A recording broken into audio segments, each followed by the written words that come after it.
you do. Yeah, now love yourself. Don't take my word for it. Just trust yourself. You're gonna get the benefit. Don't judge yourself and be afraid to fall. Heal yourself and you can have it all.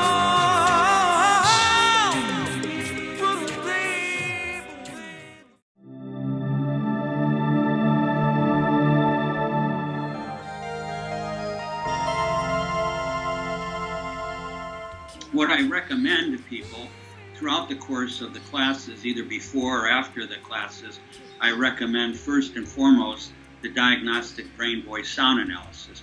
Because while the workshops are very powerful and effective, on some levels they're kind of general.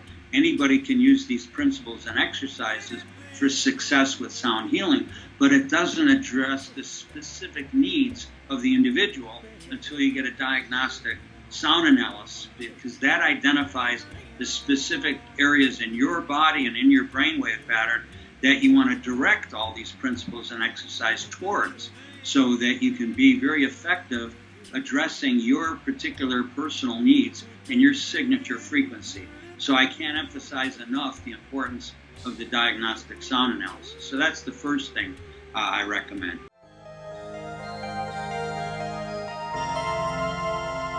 So the first class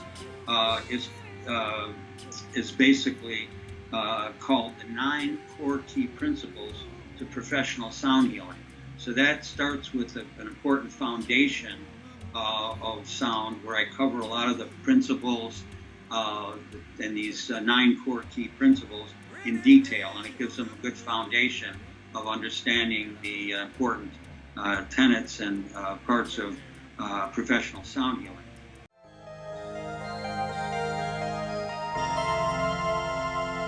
Is called Detoxing the Body, Mind, and the Subconscious. And that relates to the influence that we have since childhood. The first 6 years of life are vitally important. That's when we're very impressionable and we draw all the energy from our parents, mostly the mother, and we might receive a lot of love, but we also receive their parents' insecurities, fears, control issues, insecurities, weaknesses, negative habits. We take all that in. And one of the reasons I've observed over my 30 years of work and travel that people have these blockages from early childhood, and they wonder why they're not successful in their healing process.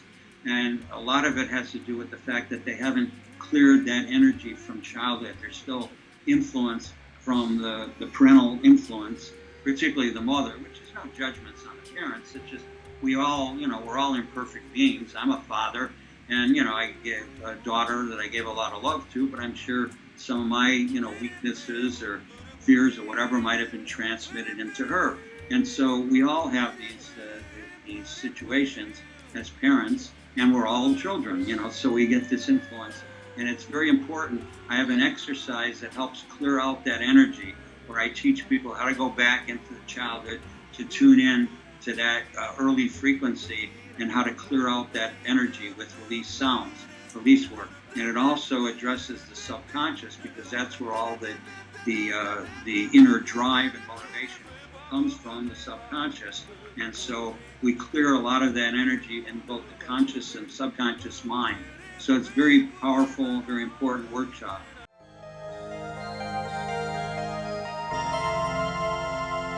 The third one, as I mentioned, is called the ultimate healing instrument, the human voice, because that's what it is. It's really the ultimate instrument. It's free, and there's no middleman.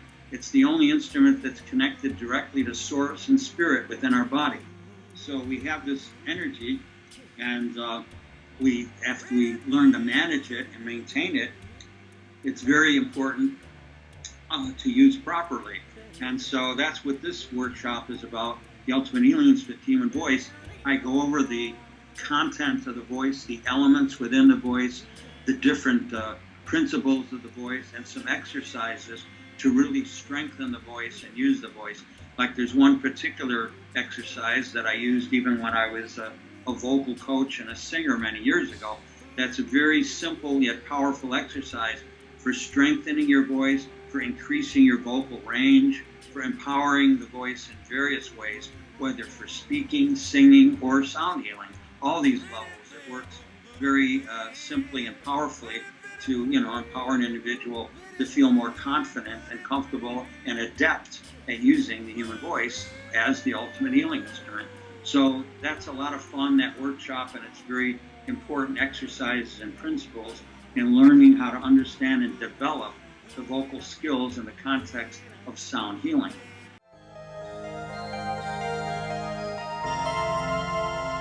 The fourth one, now we start to move into the chakras. Many people are familiar with the chakras, which are energy vortexes within the body, and it's called chakra chanting and toning, and how to clear them, which chakra relates to communication, vision, hearing, the fifth chakra, the heart chakra in the center for love and healing, third chakra, self. So, you just work with all the chakra centers. That's a very popular workshop. It's probably one of my most popular workshops, but because people have a certain amount of understanding, maybe not everybody, but many people do, and it's growing their interest and knowledge about the chakra system. So that particular workshop focuses on the chakra toning exercise, which is a 15-minute exercise that includes a minute or a minute and a half of a specific breathing exercise.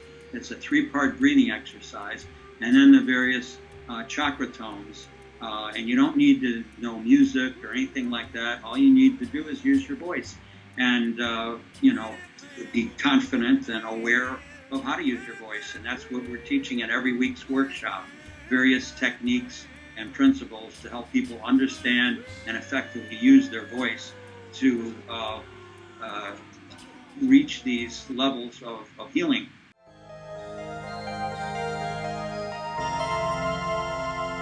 Workshop number 5 is probably my most popular workshop and one of the most important ones because it's entitled The Secrets to Vocal Harmonics and Overtoning.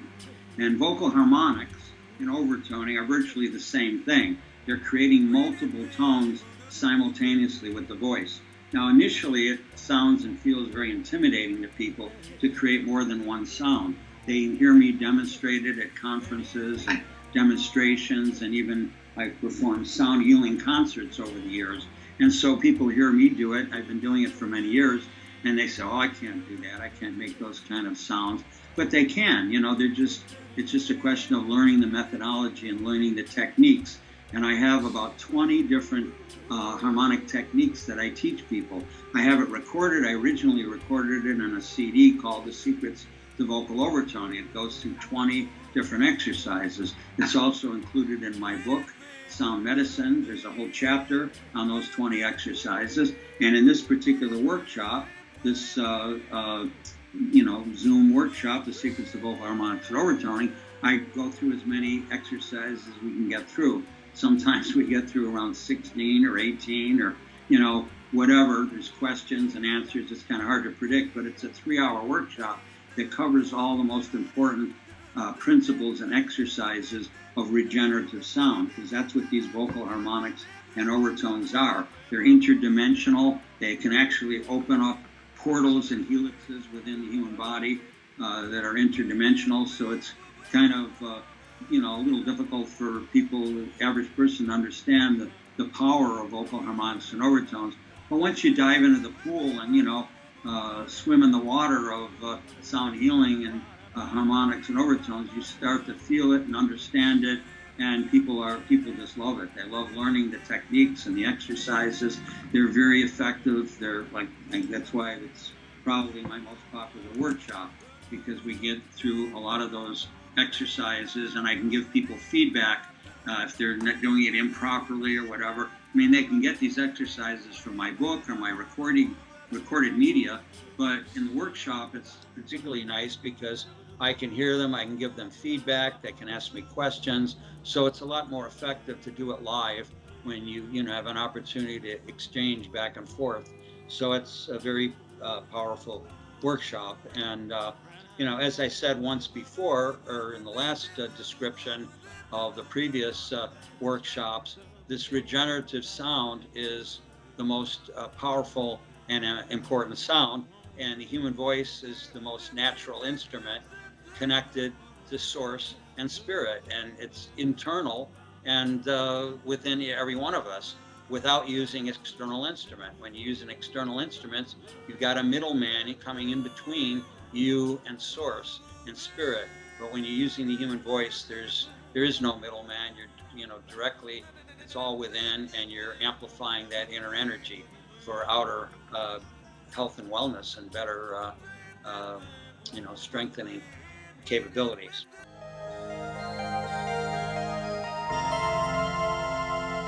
The sixth class starts to get into now pain release. I talked earlier about the 3 hours, the second hour being release work. So we focus on release work here, and I go through 10 principles of release, going through all the steps, because the average person wants to go from recognizing some pain or healing issue and they want to release it. That's like the American way, the quickest, shortest, easiest way. But there's steps that best to follow to be effective so that the healing is lasting. There's a lot of healing modalities out there, and most of them are temporal.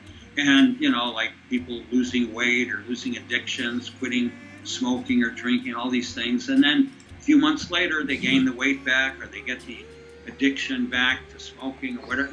A lot of these healing modalities have some effectiveness, but they're not lasting.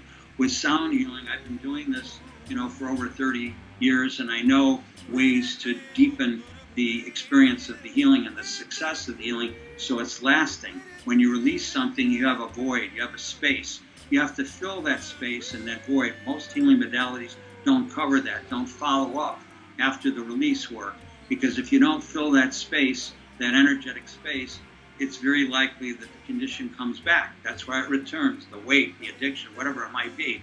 So we have a whole process of steps to go through so that it's a permanent, effective, and successful healing process. So that's what the pain release is about. It's actually kind of a double workshop, because the second half of the workshop, once I teach those principles for pain release work and illness, disease release, then I teach them how to create a healing sanctuary within consciousness, within themselves.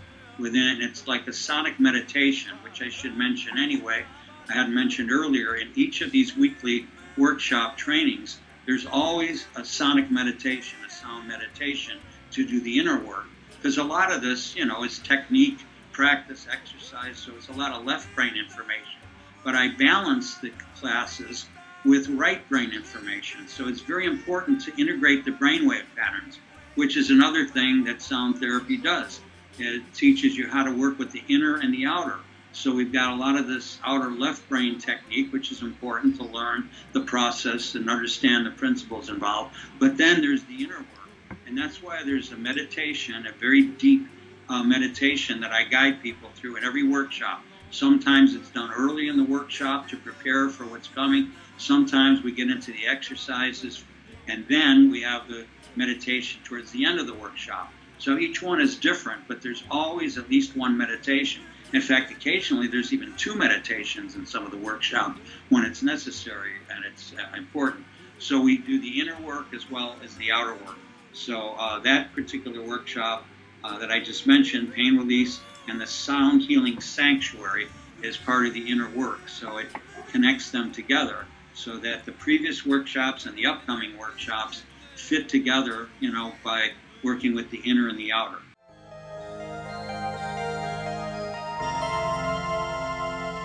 Number 7 now is group toning and creating toning groups, because we're social interactive beings, and one person or 2 people can come to a workshop or study this kind of work, whether it's through my classes or my book or my recordings or whatever, and they get into it. But then when you go back to your normal life, your job, your family, the world comes in and sometimes can drown things out, and people aren't always committed to stay with something.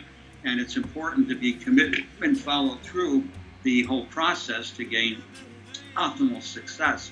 So with the 7th class, I teach people how to set up toning groups with friends or family members so that you can unite your energies together, share some of these exercises, and they're fun experiences. So I teach a lot of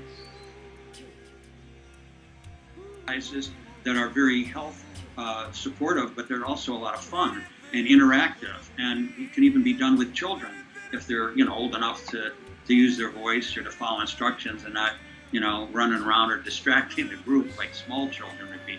But adolescents and teenagers I've had in my workshops, and they do well. Sometimes they do even better than the adults. They have a natural feel for sound and have fun with it.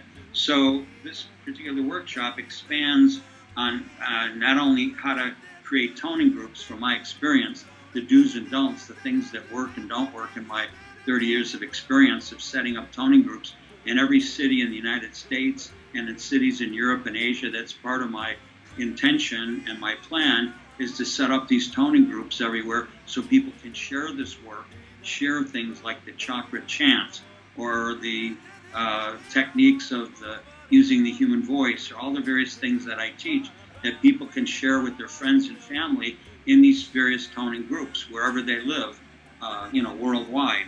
So that's an important class and important training to share this work with others, to kind of spread the word of sound healing so that people get a bit educated, that it's not that complicated. It's fairly simple. It just takes some practice and self-discipline. And it's a lot of fun, as well as being quite inexpensive. You don't have to spend thousands of dollars like I did, spending over $4,000 for a sound machine and subwoofer speakers that wound up going into storage after 6 months. And the rest of the 30 years of my work since that first 6 months have been designed around the ultimate healing of the human voice, not around machines or external instruments. So that's why that particular workshop is important, to interact with other people and learn group toning and some really fun group toning exercises.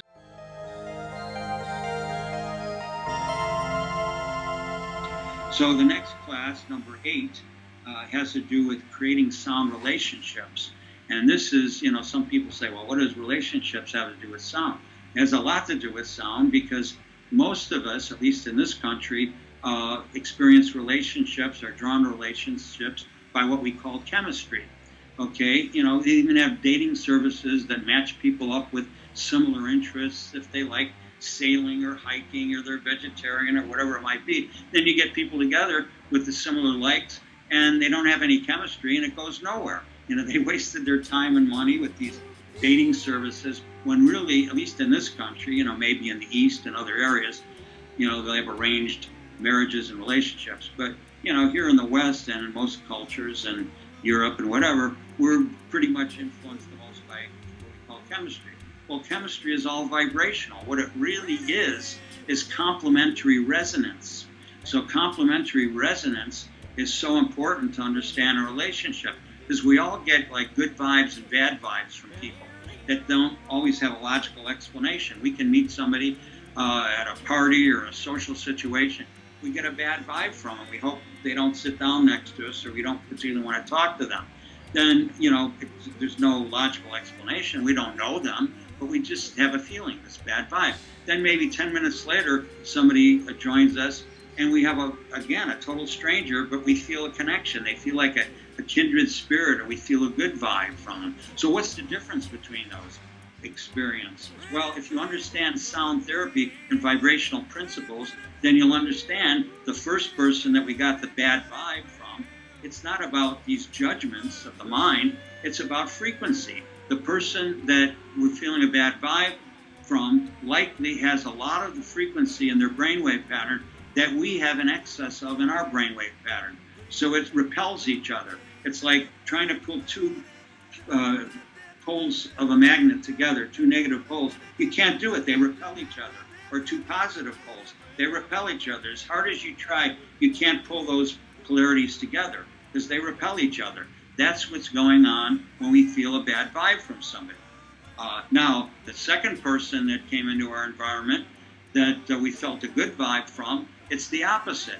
That person has a lot of frequency in their brainwave pattern that we're lacking. And if we're lacking a frequency and somebody comes into our immediate environment that's blasting a lot of the frequency that we need, we're going to be attracted to them. That's complementary resonance.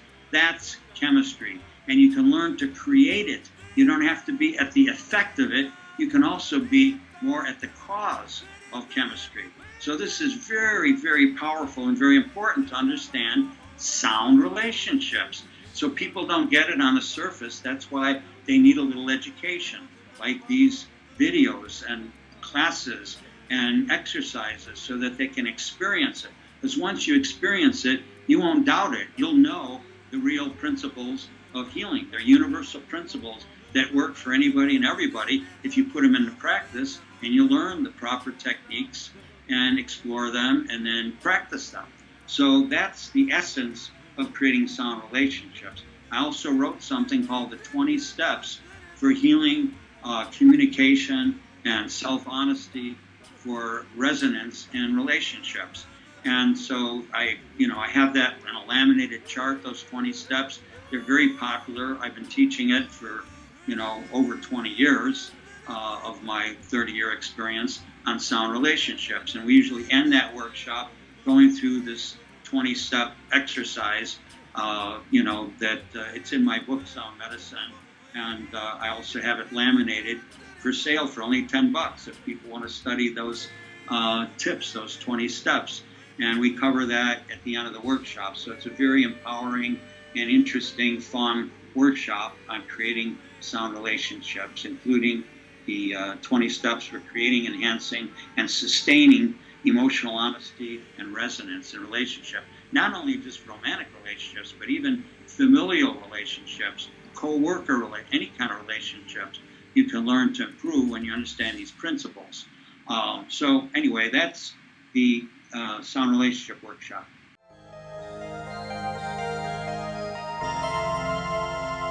Number 9 is kind of related. It takes it a little further into Tantra. Some people know about or experience Tantra, but there's a lot of misconceptions about Tantra. The Tantra is an ancient culture around many countries and cultures around the world, and only 10% of it is related to sexuality.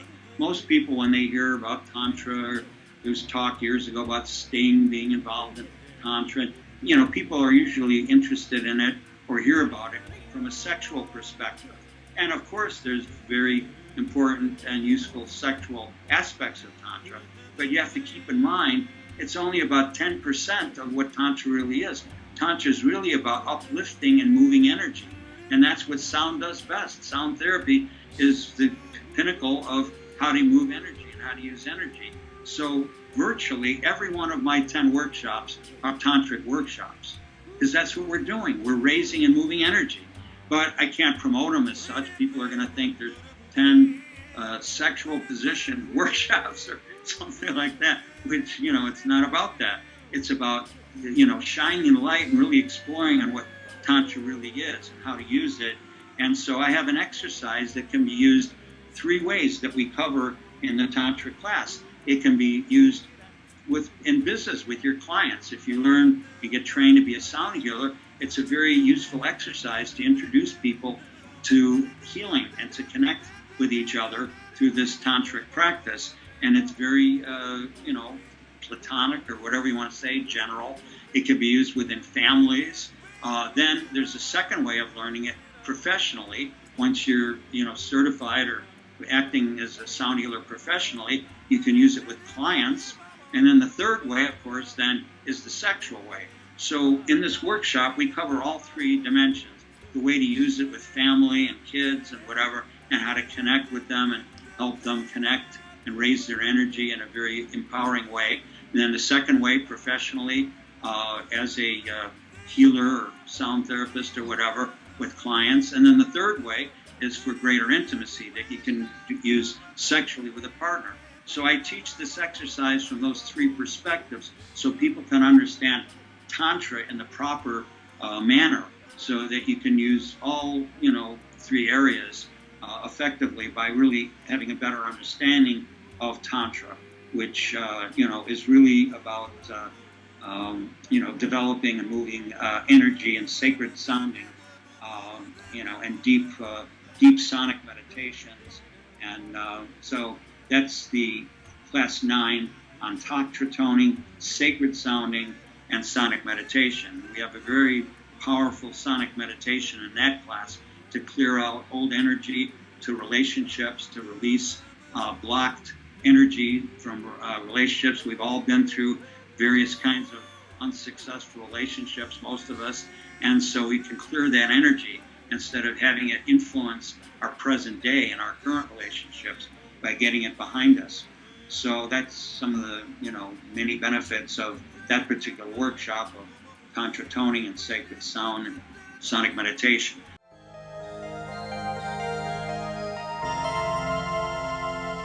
That brings us to the 10th and final class, 3-hour workshop to complete the 30-hour certification training. Or, like I said, people can do 1 or 2 or 3 individual workshops that they have interest in or time for. But if you're, for those that are serious and taking all 10, the 10th class is a little different because it gets into some of the diagnostic aspects of sound and dowsing, as I mentioned earlier, using things like L-rods, dowsing rods, to measure vibrational energy fields, not only for space clearing and vibrational feng shui, but even interpersonal with your partner or with yourself. You can learn dowsing. You can douse yourself with a floor mirror. If you have a floor mirror, you can walk towards the image of yourself with L-rods and literally measure your own vibrational energy field once you learn the dowsing techniques. Now, I do something that's one of the more advanced vocal toning techniques, and that's vocal dowsing.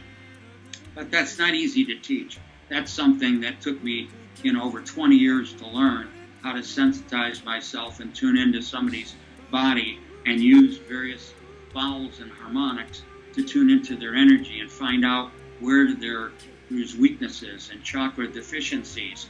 And so I learned how to scan and douse the body with my voice.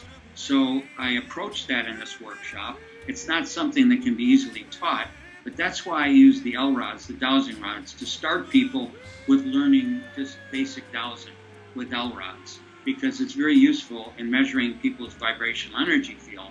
And if you want to become a sound healer and be certified, it's important to learn dowsing, I think, because the vocal dowsing takes some time and experience to learn that. But when you learn with the L-rods, you learn where vibrational energy fields are, how to measure them, and we covered that. And you can also use the dowsing rods for space clearing, for measuring the energy in a home or an apartment or an office. So there's a lot of uses for dowsing rods. You can ask yes or no questions. If the rod's open or they close, you can always use it for yes or no questions, but also to measure the vibratory energy field, walking towards an individual with your rods and see where the arc of their energy field opens up the rods or closes the rods. That's something I often do when somebody comes to the Sound Therapy Center for the first time. I'll measure their energy field. Usually an average health person without any severe health issues, the vibratory energy field I found is on an average of about 5 to 6 feet out from the body. If it's less than that, I know they have some kind of chronic imbalance. I work with cancer patients and people with all kinds of chronic illness, and their energy field will be very depleted, maybe only a foot or 2 out from the body. And I know that they need to be strengthened and strengthening their sound, their brainwave pattern, with sound therapy. And with other people that are doing toning and a lot of meditation and sound work, their energy field will be larger than 5 or 6 feet. It might expand 8 or 10 feet out from the body. So when I work with people and I teach them dowsing, once you learn the vocal harmonics and the overtones, you can expand your vibratory energy field like 40, 50, 60 feet, 100 feet. It's amazing, and it's visual. So that's one of the popular things about this workshop is when you learn dowsing, you can practice on yourself in a mirror, you can practice with friends or family members, and when you practice this, you can visually see the energy before and after. So if I measure a person that comes to the Sound Therapy Center and their energy is the average 5 or 6 feet out from the body, after I work with them, taught them some toning exercises or done a vibrational alignment or whatever they came to me to do, then before they leave, I'll measure them again. And their vibrational energy field is quadrupled. At the very minimum, it's quadrupled. And they can see it visually. But that's a little overview of my 10 3-hour workshops, which is a 30-hour certification training for those that are serious about learning sound healing and are desirous of gaining your certificate of completion in sound healing. What you do, yeah. Now love yourself. Don't take my word for it. Just trust yourself. You're gonna get the benefit. Don't judge yourself and be afraid to fall.